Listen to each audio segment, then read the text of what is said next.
सबसे पहले तो आज जो भारत की सेना ने जो की है उसके लिए क्या?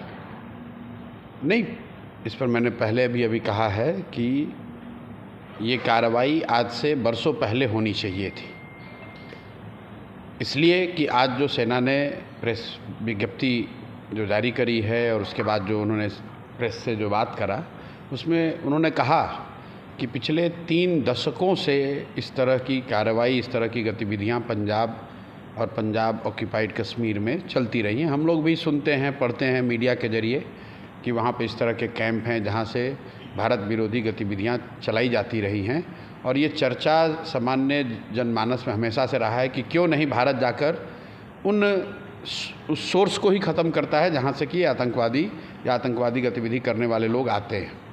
तो एक तो पहली मेरी सोच ये है कि ये कार्रवाई पहले होनी चाहिए थी, आज से वर्षों पहले हो जानी चाहिए थी। लेकिन अब जब वो कार्रवाई हो रही है तो ये सुनिश्चित करना चाहिए कि इनको आधा मार कर ना छोड़े, पूरी तरीके से उस नेटवर्क को, उस व्यवस्था को ख़त्म करें, वरना फिर यही होगा जैसे पिछली बार बात हुई, सर्जिकल स्ट्राइक हुआ, फिर ये पनप गए। तो पूरी तरीके से उसको ख़त्म करना चाहिए, और देश की जो नागरिक हैं उनको, मुझे ऐसा लगता है कि इस पर उलूल जुलूल हर समय हर विषय हर व्यक्ति को बोलना ज़रूरी नहीं है। कुछ चीज़ें जो लोग अधिकृत हैं उनके लिए छोड़ दिया जाना चाहिए। देश की सुरक्षा का मामला है, इसके लिए विशेषज्ञ संसद है, विशेषज्ञ हैं, रक्षा विशेषज्ञ हैं, और देश की सेना है।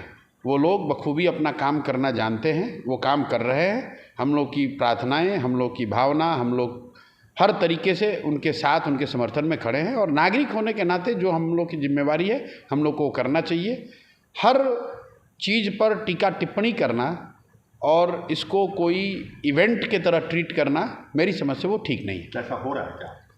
नहीं, ऐसा हो रहा है इस नज़रिए से, क्योंकि हम लोग पीछे भी देखते रहे हैं। अभी ऐसी मारामारी है टीआरपी की कि हर व्यक्ति चाहता है कि मैं इसको सनसनीखेज बना दूं, हर घटना को सनसनीखेज बनाना, उस पर हर तरह के कोट अनकोट स्वयंभू विशेषज्ञों को बैठाकर टीका टिप्पणी कराना। मुझे लगता है कि इस बात की गंभीरता को लोगों को समझना चाहिए कि जब इस तरह की कार्रवाई होती है तो देश की प्रतिष्ठा, लोगों की जान, बहुत बड़ी चीज़ स्टेक पर है। तो जब तक किसी भी चीज़ की पूरी तरह से, एक तरह से जिसकी पुख्ता जानकारी ना हो, आधिकारिक सोर्स से जिसको ना बताया जाए, तो बेकार की अफवाहों पर, स्पेकुलेशन पर आधारित टीका टिप्पणी ठीक नहीं है। जैसे कार्रवाई कल 2 बजे रात में हुई है, 1:44 के आसपास। हम लोग इंटरनेशनल मीडिया और सारी मीडिया में ब्रेकिंग न्यूज़ उसी समय आया। कई लोगों ने सुबह होते ही वक्तव्य जारी किए। मेरा ऐसा मानना है कि जब सेना की ओर से, सरकार की ओर से आधिकारिक प्रेस हो गया, उसके बाद ही कुछ टीका टिप्पणी करना उचित था। इसीलिए हम लोगों ने वेट किया कि भाई पहले सुन तो ले कि सेना के लोग क्या कह रहे हैं। किया उन्होंने है, और आप सुबह में 5 बजे उठकर उस पर टीका टिप्पणी कर रहे हैं। आधी सूधी जानकारी आपके पास है, आपकी समझ है नहीं है, कार्रवाई क्यों हुई है, कैसे हुई है। एक बार सेना की ब्रीफिंग हो गई, उसके बाद आप उसके साथ खड़े होइए, इसमें तो कोई कहने की बात ही नहीं है। अगर आप देश को प्यार करते हैं तो जो भी देश के हित में है, राष्ट्रीय सुरक्षा का मामला है, तो हर व्यक्ति उसमें खड़ा होगा। ये इसमें पक्ष विपक्ष, दल, जाति धर्म का तो कोई मामला है नहीं।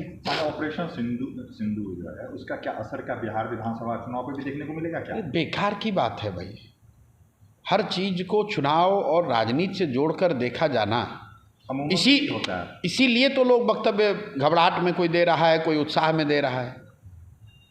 भाई, राष्ट्रीय सुरक्षा अलग मामला है, और अगर एक बार को बिहार के चुनाव पर उसका असर पड़े भी तो भी मैं उस पर कोई वक्तव्य नहीं देना चाहता हूँ।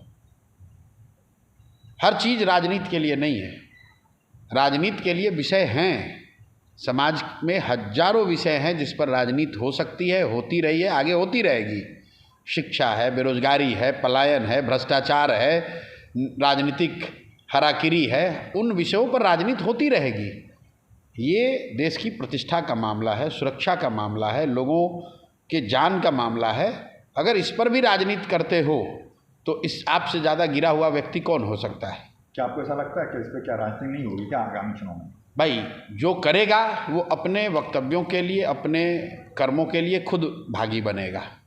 हम अपनी बात कह सकते हैं और अपनी ओर से जनसुराज में जो साथी जुड़े हैं उनकी बात कह सकते हैं, और बियॉन्ड जनसुराज मैं ये कह सकता हूँ कि भारत में जो भी लोग हैं जो देश से प्यार करते हैं, जो किसी वाद विवाद में पड़े बगैर देश की हित के लिए, देश की सुरक्षा के लिए, देश की सेना के लिए खड़े होना चाहते हैं, उनको इससे कोई लेना देना नहीं कि इसका राजनीतिकरण कौन कर रहा है, उसका लाभ किसको होगा, नुकसान किसको होगा।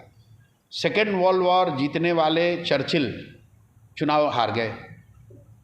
बॉम्बे में जब अटैक हुआ, जब ओबेरॉय और ताज में अटैक हुआ था, उसके बाद 3 विधानसभा में चुनाव हुआ, जो लोग फुल पेज ऐड दिए थे वो चुनाव हार गए। इससे कोई लेना देना नहीं है। और हर आप लोग को भी, पत्रकारों को भी, हर चीज़ सिर्फ और सिर्फ राजनीति और राजनीति में भी सिर्फ चुनाव से ही पूरी दुनिया नहीं चल रही है। बिहार के कुछ नेताओं का बयान आया जो 56 इंच का जवाब है, क्या कहें भाई?